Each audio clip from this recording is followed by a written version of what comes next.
In March 1947, Earl Louis Mountbatten and his wife Edwina arrive in New Delhi.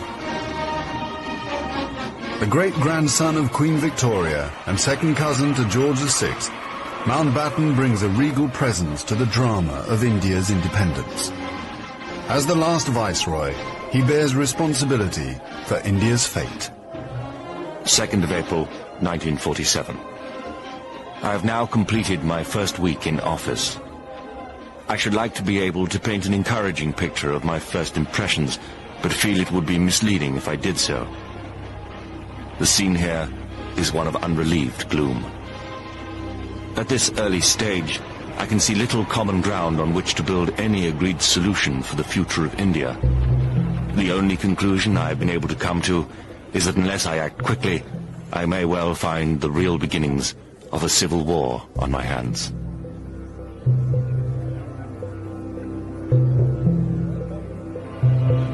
By May, attempts to create a unified India have failed. Gandhi retreats from political life. Muhammad Ali Jinnah, leader of the Muslim League, and Jawaharlal Nehru of the Indian National Congress concede to divide India. Fearing a total loss of control, Mountbatten brings forward the transfer of power to August.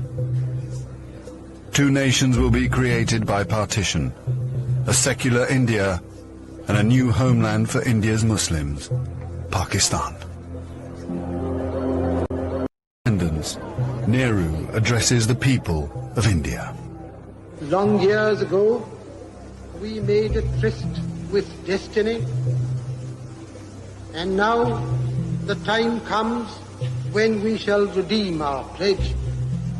At the stroke of the midnight hour, when the world sleeps, India will awake to life and freedom.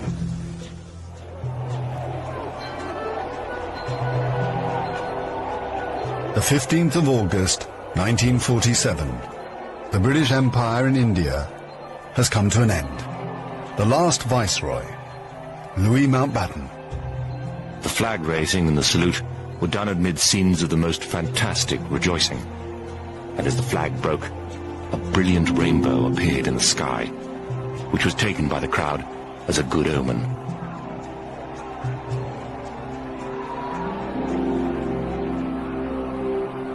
Qasim Muhammad. On the 15th of August came freedom. The freedom to burn, loot and murder. While Delhi and Karachi were celebrating, central Punjab was burning.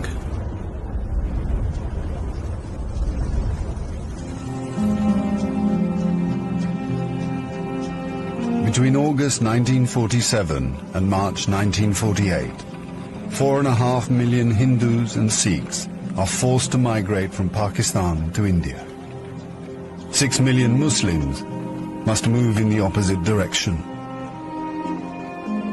Britons and Indians witness the bloodshed. Shahid Ahmed. It is a battleground. People have gone mad. Trains to Pakistan are being looted and occupants slaughtered. We all knew that carnage was in the offing. So did Mountbatten. The British Empire, which tried to build India over centuries, can never live down this great tragedy.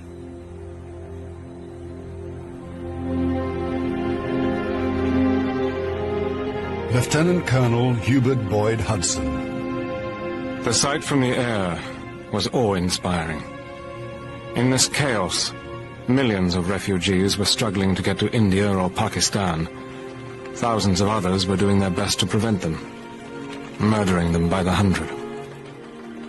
But death is nothing. There are things more terrible than death.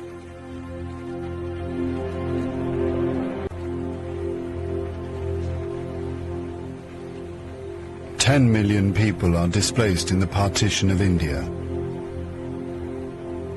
1 million are dead.